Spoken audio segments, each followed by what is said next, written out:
wife. She just married to the man. Amen? So he make all kinds of decisions, taking us over here in California, New York, and all that kind of stuff, relocating, packing your bag, ain't consulted with his wife one bit. God ain't pleased with that. Whenever Pastor Jones make a decision, it affects my family. Whenever I make a decision, whenever I decide to go in a direction, it affects my family. Whenever I decide not to work, it affects my family. Whenever I decide to work, it affects my family. Whether I work or not, it affects my family. And you gotta look at things on that level. Where I live affects my family. The neighborhood that I stay in affects my family. The school that my child go to affects my family. Y'all don't get it. You got to look at it from several different directions. Amen? Amen. So you got to use righteous judgment. John chapter 7 verse 24. Did we read that? Judge not according to what appearance, but judge righteous judgments. John chapter 8 verse 15. John chapter 8 verse 15. Ye judge after the flesh, I judge no man. And yet if I judge, my judgment is true, for I am not alone, but I and the Father that has sent me. Amen. Amen. How many of us are going to get ready to make a decision right now? You just in the flesh. You in the flesh. The Lord ain't told you nothing. You're just going to do it on your own. I'm quitting this job. I'm doing this. I'm doing that. Lord ain't spoken, ain't said nothing to you. If I were you, I would, let me tell y'all something. It behooves you to seek God. It behooves you to seek God. Somebody may have opportunity to get married. Somebody may have opportunity to start a business. Somebody may have opportunity to get a new car. Somebody may have opportunity to get this and get that. And they need to seek the Lord. If the Lord say go with it, baby, you need to go with it. If the Lord say do it, you better do it. If the Lord say sit still, if I were you, I would sit still. Amen. I would sit still and be led by the Lord. Amen. Before you take any trip anywhere, seek the Lord. Because the Lord, hey, every trip, Pastor John, I don't care. So John know it is true. Sometimes the Lord, you might get a speaker again. The Lord ain't there telling me to go, I ain't going. And I particularly went to a particular church. I said, I ain't going back there no more. I don't care if they do invite me. I am not going. Thank you very much. Because the Lord has shown on that church, it's in the Bible. The glory of the Lord has departed. If the glory of the Lord has departed, why am I going?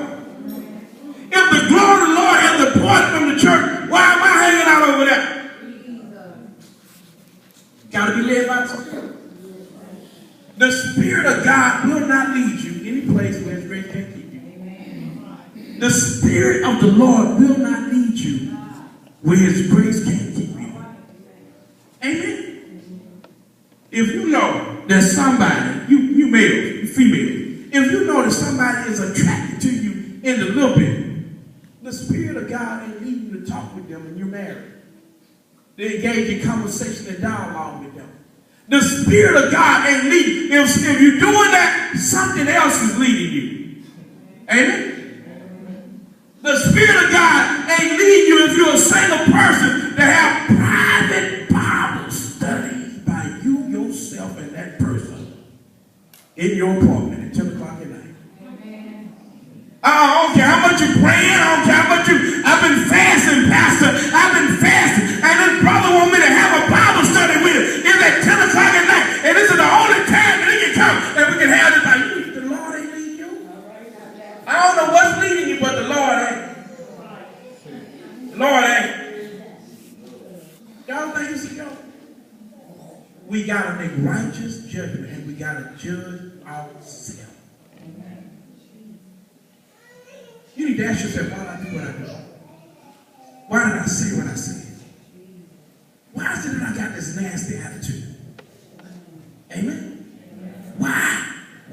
What's going on with me? What's going on with me? It ain't always the other person. It's sometimes it's me.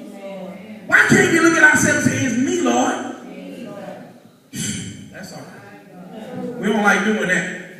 Okay, close your eyes. Close your eyes. Every eye is closed. When is the last time you got yourself? When is the last time you went to God and said, even in your prayer, Lord, forgive me for anything I've done wrong today. Forgive me for anything I said that wasn't pleasing. I don't need no hands to go up. I want you to think about this. When's the last time you got on your knees and said, Lord, forgive me because I made a mistake? When is the last time you prayed? Are you praying about everybody else, or are you praying about yourself? Lord, there's something in me that ain't pleasing in your sight. Lord, show me myself. Lord, purge. The Bible says he's coming for a church that is without spot, wrinkle, any such blemish, or without spot, or without wrinkle, or without any such blemish, or that blemishes in our life. When the last time you turned the spotlight on yourself? Last time. Somebody may have been praying like that last night.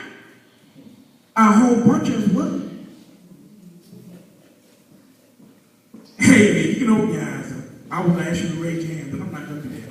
I ain't going to ask you to raise your hand. Because somebody will be lying.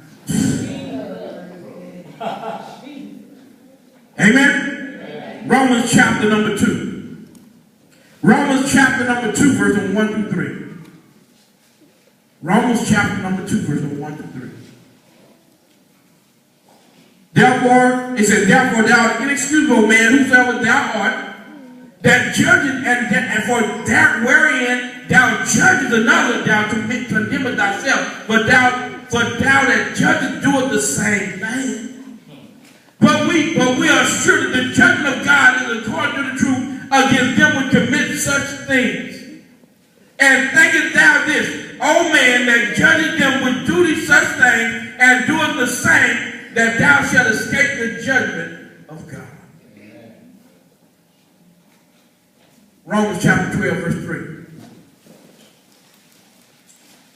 Romans chapter 12, verse 3. Are we down?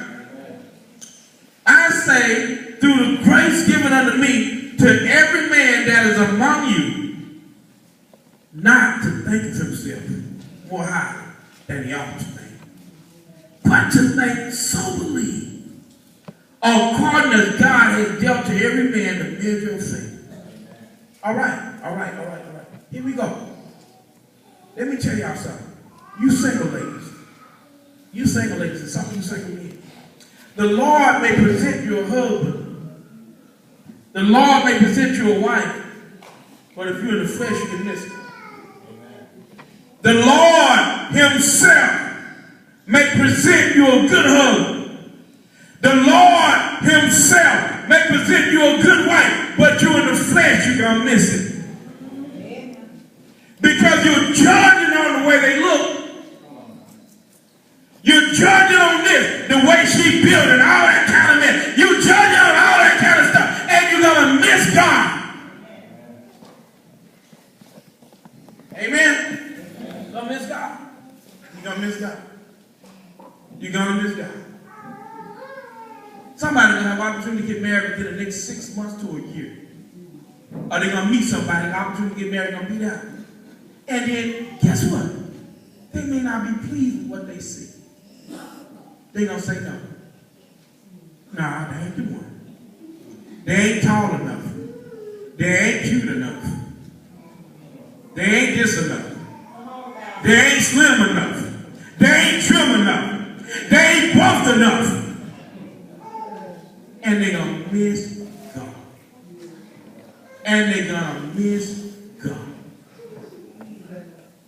And they're going to miss God.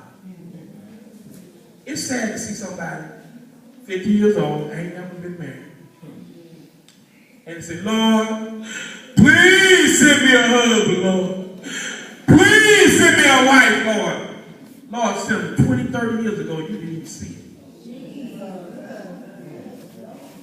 And you get in the prayer, God said, I sent them, and you didn't want them. I sent them, and they weren't cute enough. I sent them, and they weren't tall enough.